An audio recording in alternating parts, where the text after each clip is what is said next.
Assalamualaikum warahmatullahi wabarakatuh. Selamat pagi, perkenalkan kami dari kelompok 8 ingin mempresentasikan hasil dari kerja kelompok kami, yaitu tentang proses pembentukan kata berimbuhan, kata pulang, dan kata menjenguk.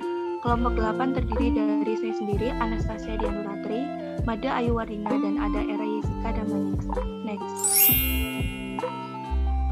Yang pertama ada pendahuluan, yang kedua kata imbuhan atau afiks, yang ketiga kata ulang atau reduplikasi, dan yang terakhir ada kata menjenguk.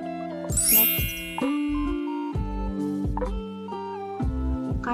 Kata merupakan suatu unit dari bahasa yang mempunyai arti atau makna dan terdiri dari satu maupun lebih morfem dan merupakan bahasa terkecil yang dapat berdiri sendiri. Kemudian gabungan kata. Gabungan kata akan membentuk frasa, klausa, atau kalimat yang nantinya membentuk suatu bahasa dalam komunikasi. Kemudian ada morfologi. Apa itu morfologi? Morfologi adalah ilmu yang mengkaji tentang pembentukan kata-kata. Morfologi mempengaruhi elemen dalam berbahasa. Kemudian ada proses morfologis. Proses morfologis yaitu peristiwa atau cara pembentukan kata-kata dengan menghubungkan morfem yang satu dengan morfem yang lain. Di dalam proses morfologis yang menjadi bentuk terkecil adalah morfem dan bentuk terbesarnya ialah kata. Kemudian ada jenis-jenis proses morfologis. Yang pertama ada 1. Afiksasi atau pembubuhan afiks. Kemudian yang kedua ada reduplikasi atau bentuk ulang. Dan yang ketiga ada pamejumukan atau kompositum. Next. Kata berimbuhan. Kata berimbuhan atau afiks adalah suatu bentuk linguistik yang di dalam suatu kata merupakan unsur langsung yang bukan kata dan bukan pokok kata. Jenis imbuhan ada awalan, sisipan, akhiran, yang terakhir imbuhan gabungan atau konflik. Next. Awalan atau prefiks. Awalan atau prefiks adalah imbuhan yang terletak di awal kata. Proses awalan atau prefiks ini disebut prefikasi atau prefication. Berdasarkan dan pertumbuhan bahasa yang terjadi, maka awalan dalam bahasa Indonesia dibagi menjadi dua macam, yaitu imbuhan asli dan imbuhan serapan. Awalan terdiri dari me, di, ke, ter, pe, per, se, dan her. Awalan me pada sebuah kata dasar berfungsi untuk membentuk kata kerja aktif. Awalan pe pada suatu dasar dapat berfungsi menjadi kata benda. Perubahan awalan me menjadi meng, pe menjadi peng, dan terjadi jika kata dasar yang mengawali memiliki bunyi a, l, g, h, i, u, o, dan k. Contohnya ada ambil, mengambil, hancur, penghancur. Perubahan awalan me menjadi men, pe menjadi pen, terjadi jika kata dasar yang mengawali memiliki bunyi c. Contoh, coba menjadi mencoba, dorong menjadi pendorong. Kemudian yang kedua ada perubahan awalan me menjadi mem, pe menjadi pem, terjadi jika kata dasar yang mengawali memiliki bunyi b, f atau v. Contoh, beli menjadi pembeli atau pembeli. Perubahan awalan me menjadi men, pe menjadi pen, terjadi jika kata dasar yang mengawali memiliki bunyi s. Contoh, siksa menjadi menyiksa atau penyiksa. Kata dasar yang memiliki bunyi P, V, dan K diubah menjadi M dan N. Contoh, pakai menjadi memakai atau pemakai. Kata dasar yang tidak memiliki perubahan bunyi awalan adalah I, M, N, dan L. Contoh, lamar, melamar, pelamar. Next.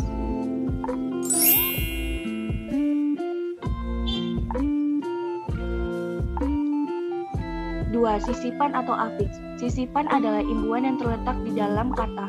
Sisipan terletak pada suku pertama kata dasarnya, yang memisahkan konsonan pertama dengan vokal pertama suku tersebut.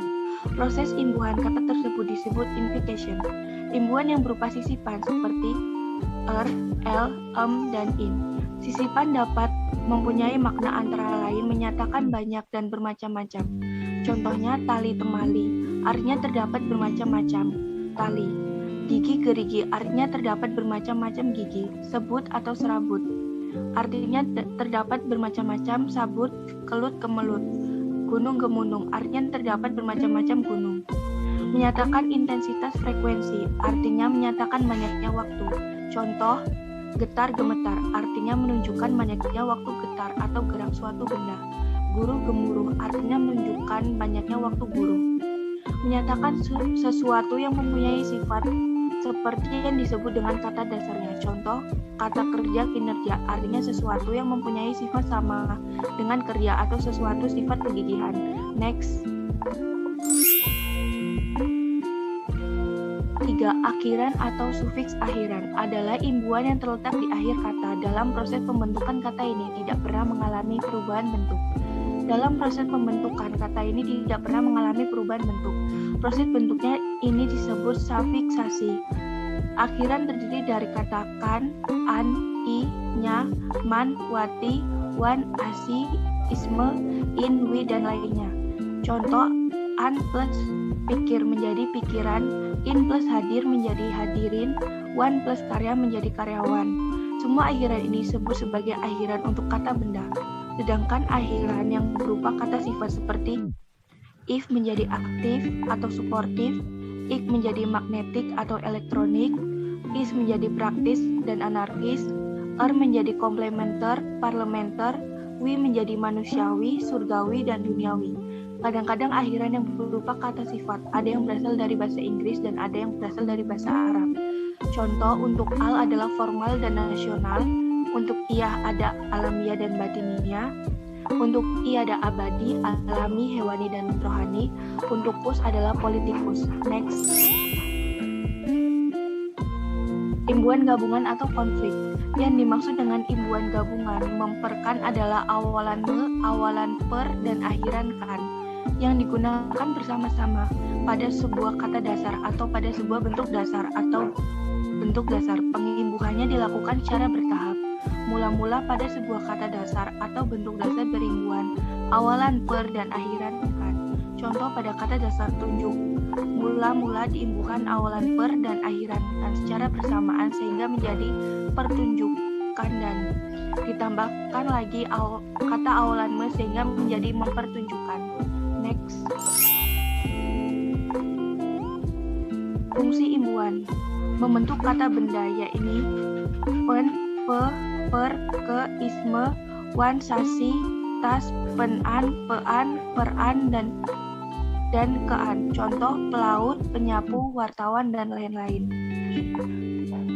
Membentuk kata kerja yaitu me, ber, per, ter, di, kan, ter, kan, dan di, i. Contohnya melaut, berlayar, terlihat diminum, bawakan, lempari, menaiki. Kemudian yaitu membentuk kata sifat, yakni ada i, wi, iyah, dan is. Contohnya manusiawi, duniawi, ilmiah, dan agamis. Kemudian yang terakhir yaitu membentuk kata bilangan, yakni se dan ke. Contohnya 10 dan kedua. Next. Selanjutnya akan dijelaskan oleh teman saya. Ya, baik. Selanjutnya yaitu ada kata ulang atau biasa disebut reduplikasi. Nah, definisinya menurut Simatupang pada tahun 1983 mengatakan reduplikasi merupakan hasil proses pengulangan sebagian atau seluruh bentuk yang dianggap menjadi dasarnya. Secara sederhana, reduplikasi diartikan sebagai proses pengulangan. Hasil dari proses pengulangan satuan bahasa sebagai alat fonologis dan gramatikal. Nah, hasil pengulangan tersebut disebut kata ulang, sedangkan satuan yang diulang itu bentuk dasarnya. Nah, menurut Ramlan pada tahun 2009, reduplikasi atau proses pengulangan ialah pengulangan bentuk baik seluruh maupun sebagian, baik dengan variasi fonem maupun tidak. Hasil pengulangan itu disebut kata ulang, sedangkan bentuk yang diulang itu merupakan bentuk dasarnya.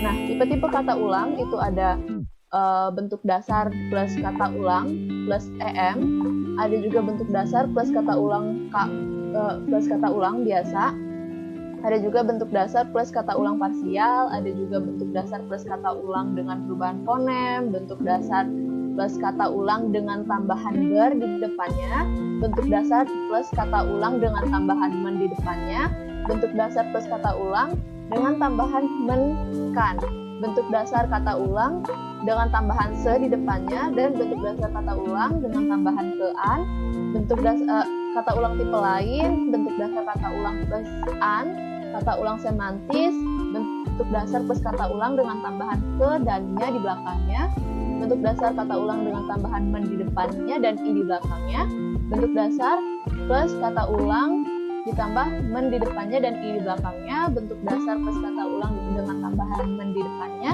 bentuk dasar plus kata ulang dengan tambahan ber di depannya dan an di belakangnya, bentuk dasar plus kata ulang dengan tambahan ber di depannya. Nah, jenis-jenis reduplikasi ini sendiri menurut Hasan Alwi ini tidak membicarakan reduplikasi dalam bagian sendiri, tetapi di dalam bagian nomina, adjektif vita, dan verba. Nah, menurut bentuknya, reduplikasi nomina itu dapat dikelompokkan menjadi 4. Yang pertama itu ada pengulangan utuh. Nah, pengulangan utuh itu pengulangan seluruh bentuk dasar tanpa perubahan fonem dan tidak berkombinasi dengan proses pembubuhan afiks. Misalnya, sepeda menjadi sepeda-sepeda, buku menjadi buku-buku. Dia tidak ada perubahan fonem. Perubahan fonem itu seperti gerak jadi gerak-gerik. Nah, itu terjadi perubahan fonem. Sedangkan ini tidak terjadi perubahan fonem. Makanya sepeda jadi sepeda-sepeda, buku dan tetap buku. Kemudian ada juga pengulangan sebagian. Nah, ini merupakan pengulangan dari bentuk dasarnya. Di sini bentuk dasar itu nggak diulang seluruhnya. Hampir semua bentuk dasar pengulangan golongan ini berupa bentuk kompleks. Nah, yang berupa bentuk tunggal itu hanya kata lelaki ini. Contohnya tuh kayak lelaki, bentuk tunggalnya lelaki. Itu tuh bentuk dasarnya laki. Tetamu, bentuk dasarnya tamu. Dan beberapa bentuk dasarnya itu berapa. Itu contoh dari pengulangan sebagian. Kemudian ada juga pengulangan yang berkombinasi. Nah, dalam golongan ini bentuk dasar ulang seluruhnya dan berkombinasi dengan proses pembubuhan afiks. Maksudnya, pengulangan itu terjadi bersama-sama pula mendukung satu fungsi. Nah, contohnya kereta menjadi kereta-keretaan, rumah jadi rumah-rumahan, hitam jadi kehitam-hitaman, atau anak bisa jadi anak-anakan. Kayak gitu. Terus ada juga pengulangan sebagian. Nah, pengulangan sebagian ini contohnya kayak bolak-balik. Itu terdapat kata kebalikan, sebaliknya, dibalik, membalik. Dari perbandingan itu tuh dapat disimpulkan kalau kata bolak-balik dibentuk dari bentuk dasar balik yang diulang seluruhnya dengan perubahan fonem. Dari A jadi O, dan dari I jadi A. Jadi kayak balik, bolak-balik itu bisa terdapat kata kebalikan, sebaliknya, dibalik, membalik. Nah, contoh lainnya juga gerak. Gerak ini jadi gerak-gerik, serba jadi serba-serbi, sayur jadi sayur-mayur, dan seterusnya. Selanjutnya akan disampaikan oleh Era. Terima kasih. Jadi selanjutnya kita akan membahas tentang kata majemuk. Sebelumnya, apa sih itu kata majemuk? Kata majemuk yaitu kata yang terdiri dari dua kata sebagai unsurnya, dan di samping itu ada kata majemuk yang terdiri hanya dari satu kata dan satu kata lagi sebagai pokok sebagai unsurnya.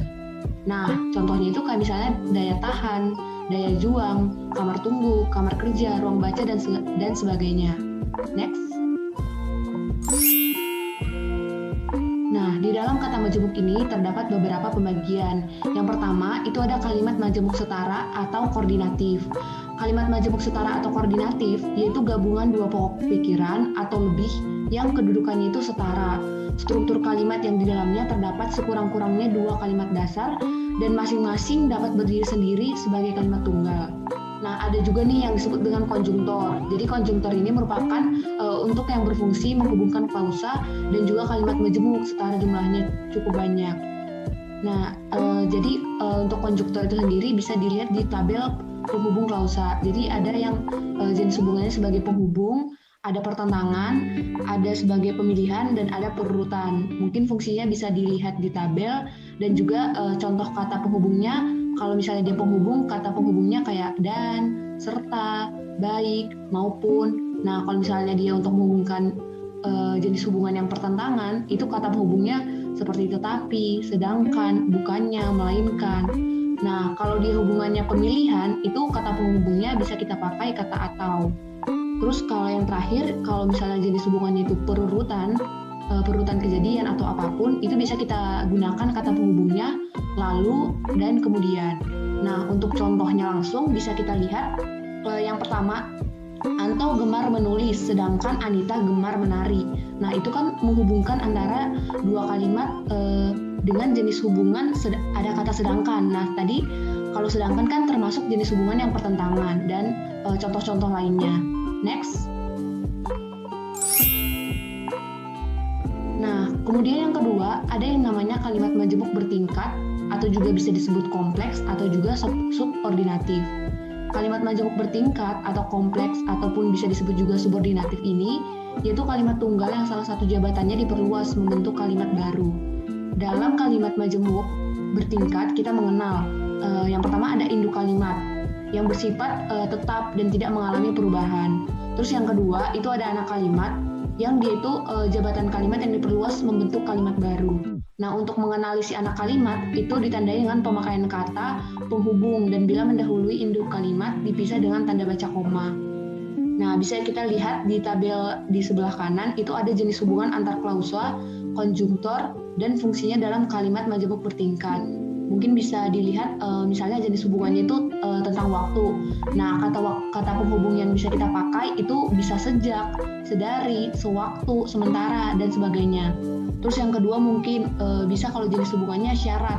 Jadi untuk menghubungkannya kita mungkin bisa pakai kata jikalau, seandainya, andai kata. Nah, terus selanjutnya ada tujuan nih. Tujuan itu mungkin kata penghubungnya bisa kita pakai agar, supaya, untuk, biar, dan seterusnya sampai untuk menunjukkan hubungan hasil.